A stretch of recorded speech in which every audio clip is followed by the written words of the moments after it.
अनिमेश की आज नौकरी चली गई। वो ऑफिस से निकलकर रास्ते पर आया और फुटपाथ पर बैठ गया। बहुत मुश्किल से नौकरी मिली थी, अब वो भी चली गई। नई नई शादी हुई है मेरी, अब कैसे क्या होगा। तभी अनिमेश की पत्नी सीमा ने कॉल किया। सुनिए, हम गाड़ी कब ले रहे हैं? गाड़ी? अभी तुम्हें गाड़ी क्यों चाहिए? मेरी सहेली ने नई गाड़ी खरीदी है, बहुत सुंदर है, मुझे भी एक गाड़ी चाहिए। सीमा, हमारे पास उतने पैसे नहीं है, मैं कहाँ से गाड़ी खरीदूं?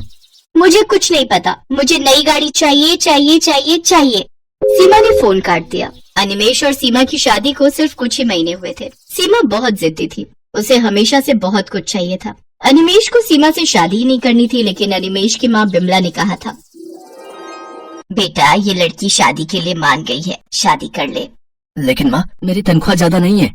तो क्या हुआ, बीवी को सिर्फ 2 वक्त का खाना ही तो खिलाना है। शादी कर ले बेटा, नहीं तो और लड़की नहीं मिलेगी। अनिमेश ने अपनी माँ की बात सुन ली और सीमा से शादी कर ली। शादी के 2 दिन बाद सीमा ने अनिमेश से कहा, आपने तो मुझे सुहाग रात में कोई गिफ्ट नहीं दिया। मेरी सहेली को उसके पति ने सोने का हार दिया था। वो सीमा, शादी में इतना खर्चा हो गया था, इसीलिए कुछ नहीं दे पाया। तुम चिंता मत करो, अगले महीने मैं तुम्हें गिफ्ट जरूर दूंगा। मुझे एक सोने का हार ही चाहिए। वो तो बहुत महंगा है, सस्ता कुछ देने से नहीं चलेगा। सस्ता? क्या मैं तुमको सस्ती लगती हूँ? यार ये मैंने किस लड़के से शादी कर ली, पता है कहाँ कहाँ से रिश्ते आ रहे थे मेरे लिए। अच्छा ठीक है, मैं पूरी कोशिश करूंगा, तुम शांत हो जाओ। अगले महीने अनिमेश अपनी पूरी सैलरी से सीमा के लिए एक सोने की अंगूठी खरीद कर लाया, लेकिन उससे भी सीमा खुश नहीं हुई। सीमा को बहुत कुछ चाहिए था। उसकी सहेलियां हर महीने कुछ न कुछ खरीदती रहती थी और वो देखकर सीमा भी अनिमेश के सामने जिद पकड़कर बैठ जाती थी। सीमा की जरूरतें पूरी करने के लिए अनिमेश ने बैंक से लोन भी ले लिया और आज उसकी नौकरी चली गई और उधर सीमा गाड़ी खरीदने की जिद पकड़कर बैठ गई। अनिमेश घर लौटा तो सीमा के साथ उसका झगड़ा शुरू हो गया। तुम गाड़ी नहीं खरीदोगे तो मैं तुम्हें छोड़कर मायके चली जाऊंगी। सीमा, समझने की कोशिश करो, मेरी नौकरी चली गई है, अभी मेरे पास घर चलाने के पैसे नहीं है। तो मैं क्या करूं? मुझसे शादी क्यों की थी? घर चलाने का दम नहीं है, लेकिन शादी जरूर करनी है। वहाँ सीमा की सास बिमला आई और सीमा को समझाने की कोशिश करने लगी। बहू, जिद करना अच्छी बात नहीं है, मेरा बेटा कोशिश तो कर रहा है। आप बीच में मत बोलिए, मैं कुछ नहीं सुनना चाहती। मुझे गाड़ी चाहिए, मुझे भी सहेलियों को दिखाना है कि मेरे पास गाड़ी है। सीमा ने खाना नहीं बनाया। रात को सीमा की सहेली ने उसे वीडियो कॉल किया। सीमा ये देख, हमने भी नई गाड़ी ले ली, तू कब ले रही है? अब मैं भी इसी महीने गाड़ी ले लूंगी। इतनी महंगी गाड़ी लूंगी ना, तू देखती रह जाएगी। हाँ। अनिमेश छुपकर ये देखता रहा और मन ही मन सोचता रहा। मैंने माँ से कहा था कि मुझे शादी नहीं करनी, लेकिन माँ ने जबरदस्ती मेरी शादी करवा दी। अब मुझे ही भुगतना पड़ रहा है, क्या करूँ? अब गाड़ी कहाँ से लाऊं? अगले दिन अनिमेश नई नौकरी ढूंढने के लिए निकल गया। उसने 2-3 कंपनी में इंटरव्यू दिया, लेकिन कहीं भी उसे नौकरी नहीं मिली। देखो, अभी मार्केट में नौकरी की हालत बहुत खराब है और ऊपर से तुम ज्यादा अनुभवी भी नहीं हो, तुम्हें कैसे नौकरी पर रख लूं? लेकिन तुम्हें ये नौकरी चाहिए क्यों? मेरी पिछली नौकरी भी चली गई है, इसीलिए। अच्छा, समझ गया, लेकिन मेरे यहाँ ऑफिस में कोई नौकरी नहीं है। सर, मुझे एक नौकरी दे दीजिए, मैं कुछ भी करने के लिए तैयार हूँ। तुम्हें गाड़ी चलाना आता है? हाँ सर। मुझे एक ड्राइवर चाहिए, मैं तुम्हें ड्राइवर का काम दे सकता हूँ और रात को तुम गाड़ी अपने घर ले जा सकते हो। मैं राजी हूँ सर। ठीक है, तुम्हारी नौकरी पक्की, लेकिन सुबह सुबह गाड़ी लेकर आनी पड़ेगी। मुझे घर से ऑफिस और ऑफिस से घर छोड़ना पड़ेगा। अनिमेश राजी हो गया। उसके दिमाग में एक आइडिया आया। रात को अपने बॉस को घर छोड़ने के बाद गाड़ी लेकर वो अपने घर चला गया। गाड़ी देखकर सीमा खुशी के मारे नाचने लगी। अरे वाह, कितनी बड़ी गाड़ी है, कितनी सुंदर है। हाँ सीमा, तुम कब से गाड़ी खरीदना चाहती थी ना, इसीलिए आज गाड़ी खरीद ही लाया। हमारी पहली गाड़ी। बहुत सुंदर है। बेटा, तुझे नई नौकरी मिल गई है क्या? हाँ माँ, इसीलिए तो गाड़ी खरीद ली। चलिए, आप दोनों गाड़ी में बैठ जाइए। माँ और बीवी को गाड़ी में बिठाकर अनिमेश शहर के रास्तों में घूमने लगा। उसने अपनी माँ और बीवी से झूठ कहा। सीमा अपनी सहेलियों को वीडियो कॉल में गाड़ी दिखाने लगी। ये देख, कितनी बड़ी गाड़ी है, कितनी सुंदर है और बहुत महंगी भी है। सीमा को खुश देखकर अनिमेश भी बहुत खुश हुआ, लेकिन अनिमेश को नहीं पता था कि उसका ये झूठ एक न एक दिन पकड़ा जाएगा। कुछ महीनों तक घर में शांति बरकरार रही। सीमा को उसकी सहेली ने कॉल किया। सीमा, आज हम शॉपिंग करने जा रहे हैं, तू भी चल हमारे साथ। ठीक है, मैं गाड़ी लेकर आती हूँ। सीमा गाड़ी लेकर चली गई। उधर अनिमेश का बॉस ऑफिस जाने के लिए तैयार होकर बैठा रहा। अरे, अभी तक तो अनिमेश को गाड़ी लेकर आ जाना चाहिए था, वो आया क्यों नहीं? बॉस ने अनिमेश को कॉल किया। अनिमेश नींद से उठा और देखा गाड़ी गायब है। माँ, गाड़ी कहाँ गई? वो तो बहू लेकर चली गई है बेटा, तू आज बस से ऑफिस चला जा। अरे यार, अब इन्हें कैसे बताऊं कि ये गाड़ी ही मेरा ऑफिस है? बॉस ने अनिमेश को बहुत डांटा और कहा, तुम्हारी वजह से आज मैं ऑफिस नहीं जा पाया। मैं तुम्हें नौकरी से निकाल रहा हूँ। आज शाम को गाड़ी लेकर आना और रख के जाना। दोपहर को सीमा गाड़ी लेकर लौट आई और तभी बैंक से कुछ लोग आ गए। अनिमेश कौन है यहाँ? मैं हूँ। क्या बात है? बैंक का लोन नहीं चुकाया तुमने? ये तुम्हारी गाड़ी है ना? हम इसे लेके जा रहे हैं।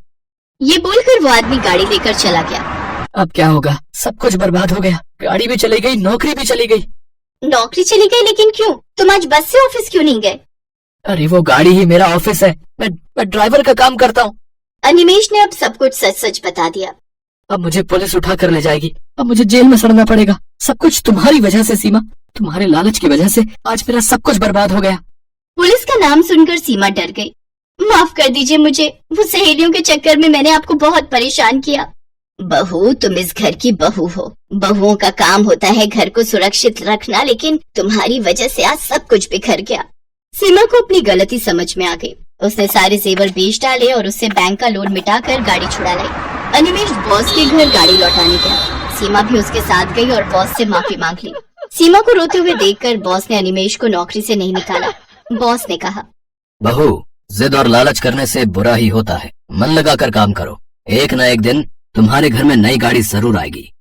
अनिमेश के साथ साथ सीमा भी नौकरी करने लगी। घर में सुख शांति छा गई और कुछ सालों में उन्होंने अपने दम पर पहली गाड़ी खरीद ली और सभी एक साथ खुशी खुशी रहने लगे।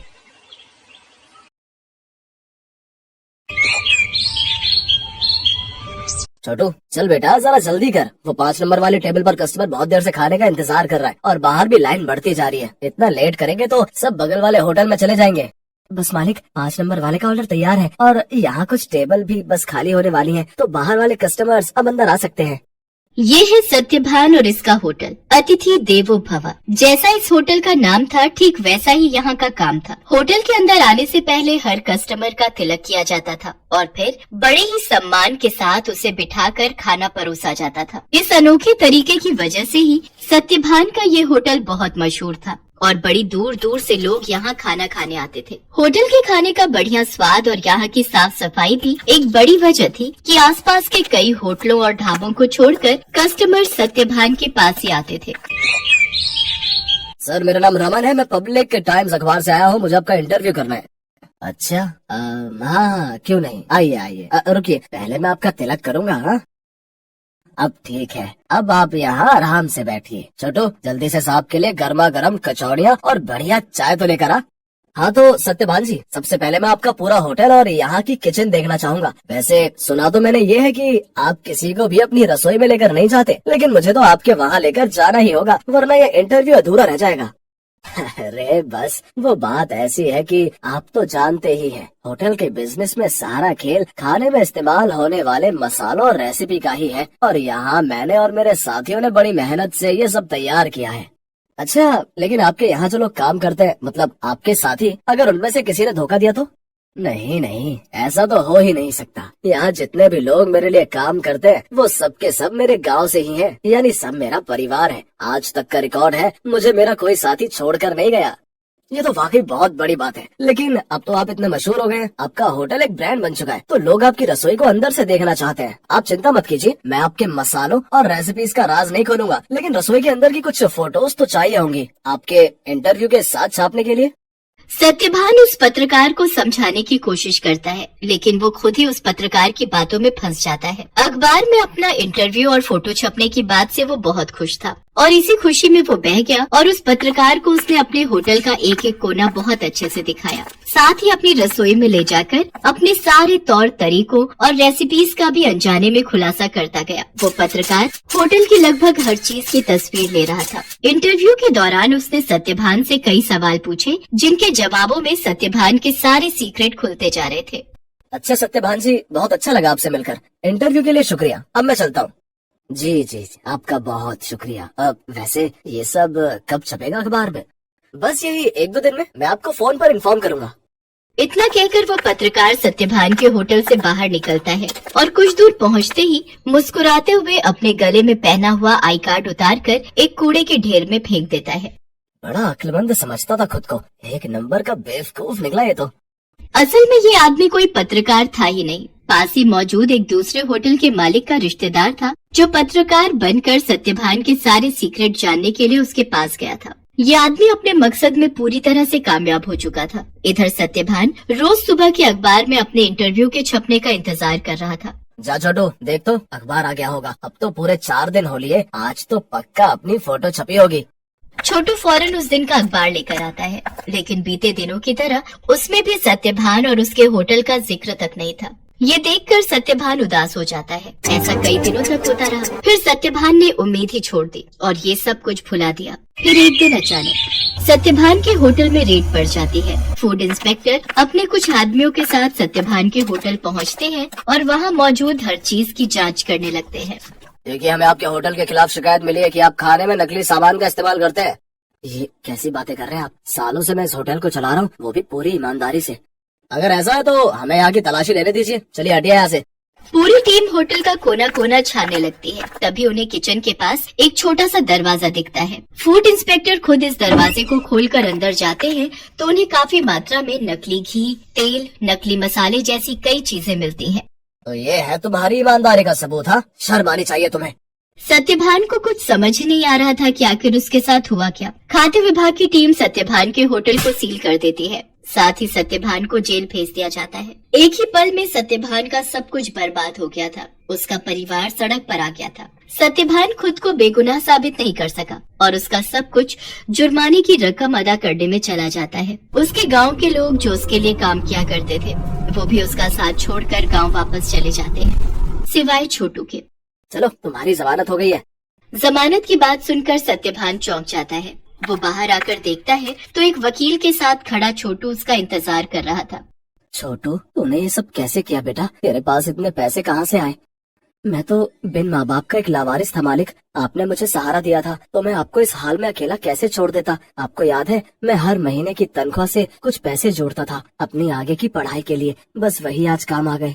छोटू की बात सुनकर सत्यभान की आंखों में आंसू आ जाते हैं और वो छोटू को गले लगा लेता है। लेकिन अभी भी सब कुछ ठीक नहीं हुआ था। शहर भर में सत्यभान का नाम खराब हो चुका था। इसलिए सत्यभान अपने परिवार और छोटू के साथ शहर छोड़कर अपने गांव चला जाता है। वहाँ बांस के बड़े बड़े जंगल थे, जिनके बीचों बीच एक छोटी सी झोपड़ी बनाकर सत्यभान और उसका परिवार रहने लगता है। सत्यभान के पास गुजर बसर के लायक भी पैसे नहीं थे, इसलिए उसे कुछ तो करना ही था। तभी एक दिन उसने गाँव के एक बच्चे को एक आधे कटे बांस में कुछ खाते हुए देखा। सत्यभान उस बच्चे के पास गया और उससे बोला, बेटा, ये क्या खा रहे हो? ये हरे बांस का अचार है और ये रोटी है। ये बर्तन, ये भी बांस से बना है। वो यहाँ गांव में बांस ही सबसे ज्यादा उगता है ना, तो हम लोग इसी का ज्यादा से ज्यादा इस्तेमाल करते हैं। उस बच्चे की बात सुनकर जैसे सत्यभान के दिमाग के घोड़े दौड़ने लगे। उसने फौरन छोटू को अपने पास बुलाया और उसे कुछ समझाने लगा। फिर अगले दिन तड़के सुबह ही वो छोटू के साथ बांस के जंगल में गया और ढेर सारी बांस की लकड़ियाँ काट कर ले आया। सत्यभान और छोटू दिन रात लगे रहे और देखते ही देखते उन दोनों ने सिर्फ बांस की मदद से पूरा का पूरा होटल बनाकर तैयार कर लिया, जहां दीवारें भी बांस की थी और सारे बर्तन भी। अब सवाल ये था कि इस होटल में पकेगा क्या? मालिक, आप चिंता मत कीजिए, हमें जाकर सब लोगों से बात करनी चाहिए जो शहर में अपने साथ काम करते थे। मुझे विश्वास है कि वो सब हमारा साथ जरूर देंगे।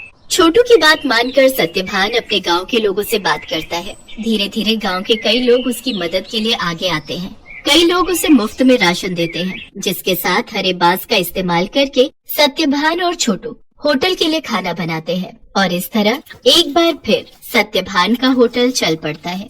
लेकिन हालात अब पहले से बहुत अलग थे। कई दिनों तक सत्यभान के होटल में एक भी ग्राहक नहीं आता। फिर एक दिन शहर से कुछ दोस्तों का एक ग्रुप वहाँ आता है और सत्यभान के अनोखे होटल को देखकर चौंक जाता है। कुछ नया आजमाने के इरादे से वो सभी सत्यभान के होटल के अंदर आ जाते हैं।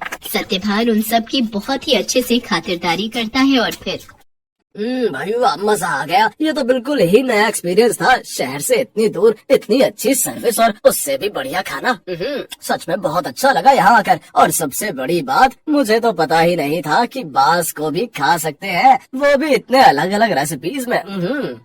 सत्यभान के खाने और अलग किस्म के होटल की तारीफ वो सभी दोस्त अपने दूसरे दोस्तों से जाकर करते हैं, जिसके चलते और भी लोग खास तौर पर सत्यभान के होटल में खाना खाने वहाँ पर आते हैं। सत्यभान की सर्विस और खाना बहुत जल्दी अपना पहचान बना रहा था। लोग शहर के हाई फाई होटल छोड़कर सत्यभान के पास गांव में आ रहे थे। धीरे धीरे सत्यभान की गाड़ी पटरी पर आने लगती है और उसके पुराने साथी जो गांव में ही थे वो भी उसके पास काम पर लौट आते हैं। मालिक, भगवान की दया से अब सब ठीक हो रहा है, लेकिन अब तक ये समझ नहीं आया कि आखिर वो सब नकली सामान उस दिन अपने होटल में आया कहाँ से। ये पहेली तो सच में सुलझानी ही होगी छोटू। मुझे लगता है मुझे कुछ करना चाहिए। सत्यभान के पास अब इतने पैसे जमा हो चुके थे कि वो अपने खिलाफ रची गई साजिश की जांच करवा सकता था। वो अपने केस को रीओपन करवाता है और एक प्राइवेट डिटेक्टिव की मदद से सारा सच बाहर निकलवाता है। असल में रमन जो सत्यभान के पास पत्रकार बनकर आया था, ये सब उसके और उसके रिश्तेदार की साठगांठ थी, जो सत्यभान के पुराने होटल के पास ही अपना होटल चलाता था। साथ ही सत्यभान की तरक्की से जलता भी था।